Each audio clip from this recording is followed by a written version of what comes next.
Moin liebe Freunde der anderen Unterhaltung, ich hoffe das Video ist nicht allzu sehr verwackelt.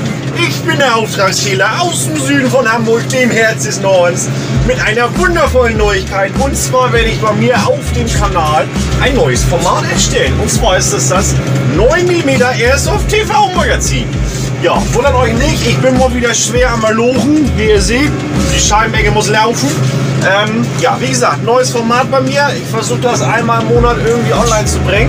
Und zwar wird das so ablaufen, dass ich mit meinem lieben Schießstand, das ist mein Airsoft Buddy, Kanal wird noch in der Videobeschreibung verlinkt, müsst ihr unbedingt mal draufklicken. Und zwar werden da die Trailers laufen.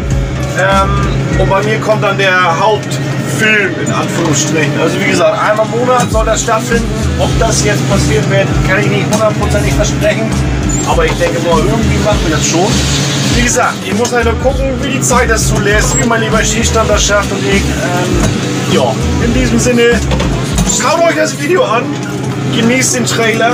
Und dann würde ich mich natürlich über einen Daumen nach oben freuen. Eine ehrliche Meinung wäre auch nicht schlecht. Und wenn ihr das erste Mal da seid, drückt auf den Abo-Knopf. In diesem Sinne, viel Spaß!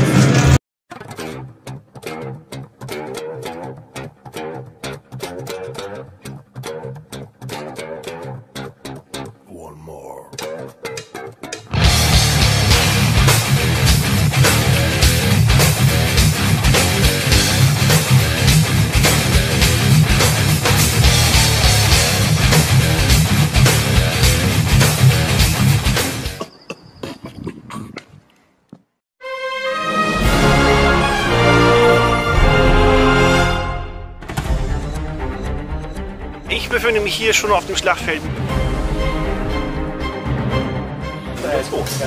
Geht die Taktikbesprechung los? Live vom Spiel geschehen. Die ist etwas angespannt. Was ist, wenn sie jetzt auf Klo müssen? Die ersten Schüsse sind schon zu hören. 3 Sekunden nicht weg sind sie tot. Ein Pressebericht, da müssen wir unbedingt hinlaufen. Ist denn die aktuelle Lage? Abstand zu halten. Benutzen Sie aktuell für eine Haarspüle. Muss ich mir jetzt ein bisschen sagen, wir gehen mal zum Anführer. Motorist, du gehst jetzt. So, Zivilist getroffen. Was sagen Sie dazu? Hier fallen bereits Schüsse. Wir werden mal diese Springfallen durch Ihren Stuhlgang ausgelöst haben. Ach du